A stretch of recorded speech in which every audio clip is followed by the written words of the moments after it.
the director of Star Trek II, The Wrath of Khan, has expressed his disappointment with Star Trek Into Darkness. Created by Gene Roddenberry, the science fiction space opera began as a television series before making the jump to the big screen, ultimately producing 6 movies. The franchise has since spawned numerous spin-offs on both big and small screens. Directed by J.J. Abrams gave Star Trek a soft reboot in 2009, his Kelvin Timeline series, named after the U.S.S. Kelvin, stars Chris Pine and Zachary Quinto as younger versions of James Kirk and Spock, respectively, both a continuation of the original series, as well as an origin story for a whole new timeline. The new film series spawned 2 sequels, Star Trek Into Darkness and Star Trek Beyond. And, while both films dealt with their share of fan criticisms and underwhelming box office results, the former is currently under fire from one of the classic film series directors.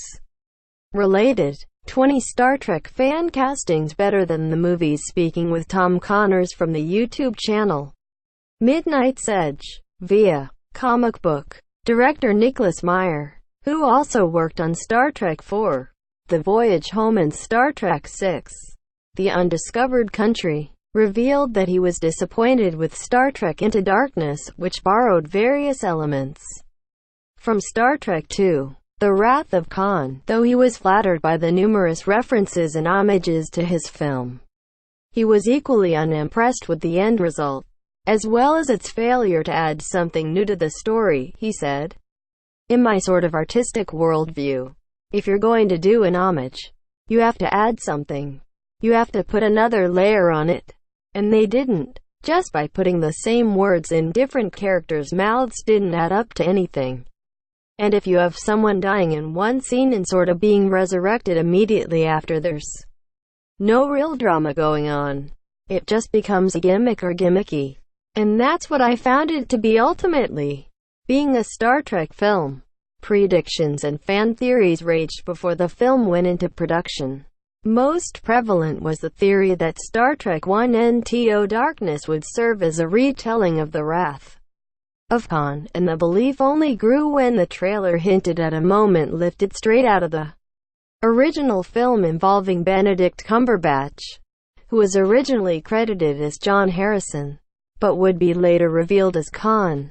Abrams was quick to shoot down the theory, stating that Cumberbatch would play a wholly new character, though it was all revealed to be subterfuge when the film was released and the theories proved correct. It's nothing new for filmmakers to deceive fans in order to preserve plot twists.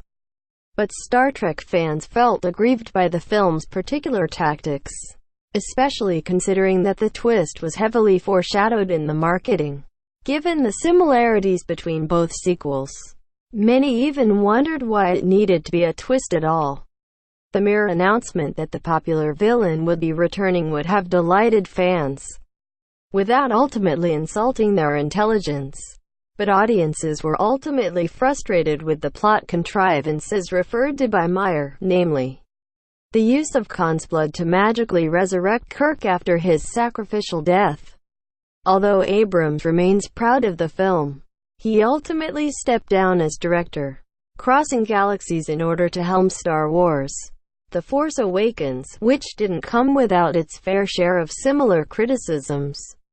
In this case, the similarities referred to Star Wars: A New Hope. In the meantime, future film sequels in the Star Trek universe continue to remain up in the air due to collapsing contract discussions. As such, all eyes have returned to the small screen, where Star Trek is experiencing a resurgence thanks to Star Trek Discovery and the upcoming return of Picard.